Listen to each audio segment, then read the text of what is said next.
TalkTV's Alex Phillips was mugged in broad daylight yesterday on London's Oxford Street, the busiest shopping area in the city. She says a young boy grabbed at her bag and knocked her phone out of her hand, but sped off empty-handed.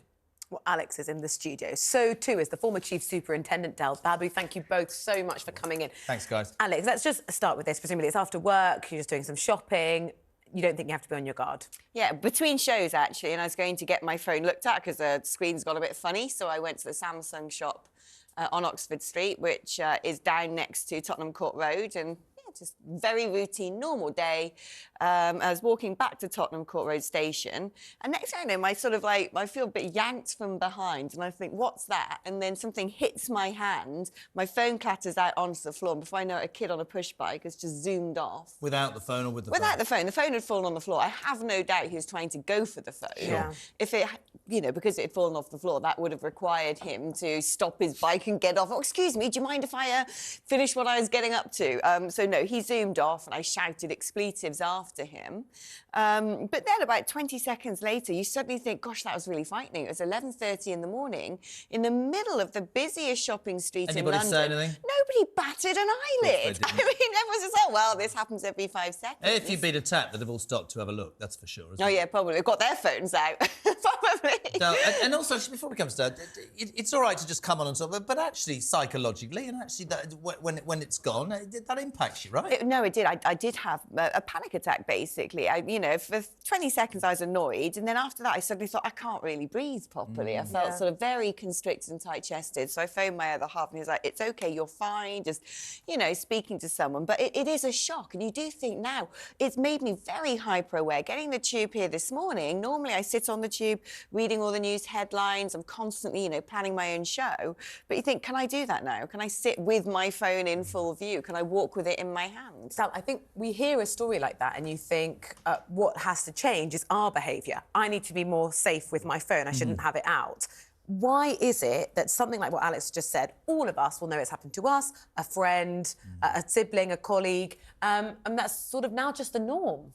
Yeah, I mean, it's really, really sad that we've got to that kind of situation. And we shouldn't be frightened of using our phones. But the reality is there are hotspot areas, and I'm afraid Oxford Street is one of them, where there is a high level of crime. And what people want is they want the phone data. It's information on the phone, because what the companies have done, they can basically make your phone ineffective once it's been stolen. But the information on there is extremely valuable to villains. What do you mean? Because my assumption was that they're taking it just to resell it on. It's just the device. But the phones themselves can be stopped. You get the IMEI number. It can be wiped. Yeah. But the data, while you've got the data on there, you've got, you might have, I'm like a lot of people, you'll have passwords on there. Banking details with banking apps. So if you're able to access driving licence details, doctor's details. Yeah, you'll have photographs of passports and things like that. So if they're able, so most of us will have that. So if they can get the phone while it's still open, while they can access all that data, and that's why we've seen this increase in. Can we cut to the chase? Because every time I have this, people go, "Oh, that's not fair." How do we stop it? Let's just sit and talk about knife crime and lawless Britain, right? If I talk about stop and search, oh, that's racist because this is right. Hold on a second. We need to punish these kids, right? Why aren't they at damn school or in college? Where are their parents? And why the hell, right, are they allowed to roam up and down the streets? We've gone soft, haven't we? Well, the problem is, if you look at the post office scandal, we are in absolute uproar about it. Everybody's involved in trying to get that solved. Quite rightly too. And it's appalling. I mean, we're hearing more and more awful things about that. What we need to do is feel outraged about the level of knife crime and the fact that this is going on. We need to really get together and make sure we have a plan that's effective, that punishes the individuals, deals with the individuals, but also makes us feel safer. But if you're Alex and you call the police, they ain't going to respond to that anyway because they're too busy doing something else. Well, I was speaking to Alex in the green room. I think Alex is, with all due respect, was downplaying what happened. And I just thought, actually, this is attempted robbery. Yeah. For robbery, you get a life sentence. You can get a life sentence. And it's appalling. It's awful. So, I think these things need to be reported. We need to make sure that the police are aware of it. I mean, the danger is that we probably won't get a good response. Will you report it, Al? I wasn't going to bother because the kid had his, like, you know, hoodie done up like Kenny from South Park.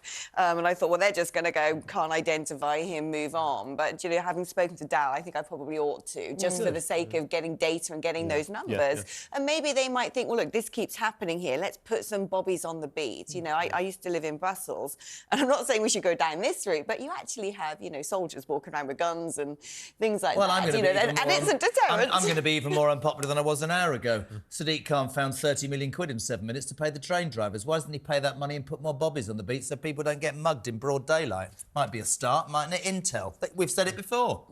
Yeah. Well, the cuts that we've had in policing is not just the police officers, the 20-odd thousand police officers across the country. It's the 18,500 police staff who used to gather the intelligence.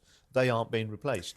And you need that intelligence in order to ensure where you're going to have the police officers on duty. It's also, Dal, though, about those young people committing those crimes, waking up and thinking that's the best way they should spend their day, rather than, you know, pursue education or trying to get a job. So there is a kind of cultural problem there too. Yeah, and we also know that a lot of children are now not going to school as well. So, you know, it's a huge problem. There's so many things that need to be done at so many different levels. Alex, sum it up quickly. You're going to report it? Yeah, I'll report it. And I think, you know, it's a very good point. There is a culture problem. I've been in London for over 10 years and I've noticed a massive shift in the last 2 years. And we shouldn't just stand for it. We shouldn't go, oh, well, life has changed. No, we've got to do something about this. Good for you. Alex, Dal, thank you both so Thanks, much. guys. Alex, of course, will be here at 9:30.